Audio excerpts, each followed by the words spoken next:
A lot of nomads have been reporting bad news in the past week that they've been getting notices from SpaceX that their Starlink mobile global plan is doubling in price from $200 to $400 a month. We got the unfortunate details.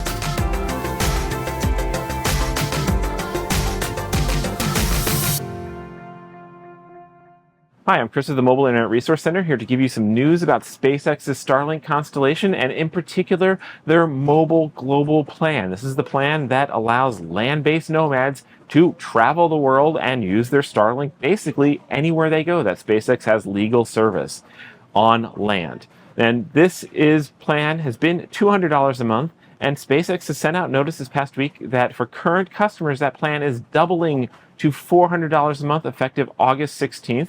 And for new customers, that price change is effective immediately. So that is a huge, substantial price increase with, well, not a lot of warning. And overall, this actually doesn't make a lot of sense unless perhaps other price increases are coming for other Starlink plans as well. So first off, let's kind of dive into what is the state of Starlink's mobile plans. They've got 3 of them on offer. There is the Starlink Mobile Regional Plan, and this is the one that is most popular with a core of our audience of US-based nomads. It is the plan that lets you use your Starlink anywhere on your home continent, the same continent as your registered service address, on land, and at speeds below 10 miles per hour. So not in motion use or fast in motion use, and not on open water, although most inland waterways have been considered land by SpaceX. So this is a plan that a lot of RVers, a lot of coastal cruisers have used, even people going into the Bahamas and stuff like that, is the Mobile Regional Plan, $150 a month. And at the moment, there is no signs of change to that plan. The next plan tier that SpaceX had was the Mobile Global Plan, which was $200 a month, and it was the same as Mobile Regional, except it got rid of the continental restriction. You could use it anywhere on any continent that SpaceX had service, in any country that SpaceX had service, which is only the countries where they have legal license to service, so it's not all of them just yet. But it still had the same restrictions. You had to use it on land or in coastal waterways, places close to land that they weren't counting as ocean data. And your speed was restricted to 10 miles per hour or less, so not fast in motion.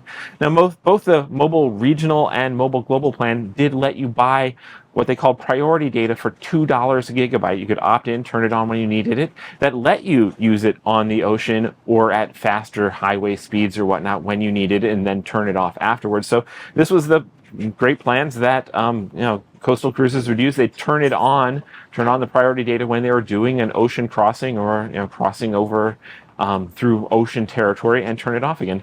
So the Mobile Global Plan, significant difference was just $50 a month more, and you didn't have to think about which continent you were based in. But again, most people, they kind of travel within their continent anyway, particularly our audience. The Mobile Regional Plan was the more popular one. But now, well, the Mobile Global Plan is doubling in price, but no change in the features or requirements. That makes things very confusing, because the third Starlink mobile plan was the Mobile Priority Plan, which is still listed as $250 a month.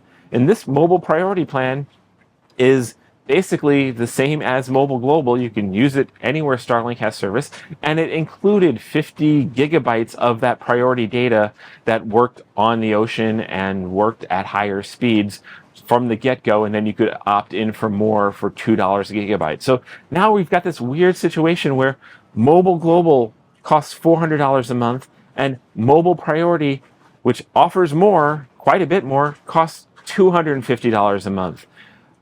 That's very strange, and all we can do is assume that SpaceX is very likely, seems like it only makes sense that they're going to increase the price on the Mobile Priority Plan, perhaps to $500 a month, or who knows what. This is SpaceX we're talking about. They make weird, strange changes. But for the time being, Mobile Global makes no sense for anybody, and Mobile Priority is the new plan that makes sense if you need that kind of a flexibility to travel and go to those kind of places. Now, the other interesting change that is potentially underway is the Mobile Regional Plan has always had in its terms of service that you have to return to your home country. You could be out of your home country at most for 2 months at a time, and so you would have to return to your home country and kind of reset that counter every so often.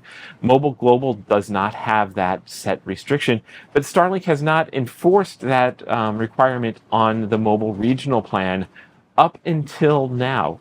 Now, particularly with the price changes for Mobile Global, and we're starting to see a few hints that this enforcement might be coming, that they'll actually start taking that 2-month limit seriously, that might make the mobile regional plan pretty frustrating for seasonal travelers who go to Canada and then the US and then Mexico for more than 2 months at a time. So that can be a really challenging thing. And one of the ways to adapt is to basically cancel your Starlink service in one country and then open up service in another country. So it adds a lot of bureaucratic hassle and juggling, but it is a plan and option that could even potentially save you money, because Starlink in Mexico is cheaper than Starlink in the US if you can go through the hoops to reactivate your service in a new country. They probably will make it a lot harder to keep that service if you're not staying in your home country enough. So these are some of the changes that are underway with SpaceX and Starlink. We expect that this is just the beginning of changes, because just simply doubling the price of Mobile Global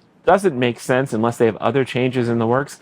So stay tuned. This is SpaceX. Things are no contract, and no contract is good for customers, but it also means that a company like Starlink can make sudden, sometimes pretty hostile changes with very little notice as well. So that's kind of the reality of things, and we've come to expect this sort of twists and turns from SpaceX, and so stay tuned and we'll let you know if there are other twists and turns as this change propagates out into the world. These videos are brought to you by our premium members, our mobile internet aficionados. They make it possible for us to track this news and create these videos. If you like this video, please give it a thumbs up, leave a comment, subscribe to our channel, or better yet, consider becoming a member yourself.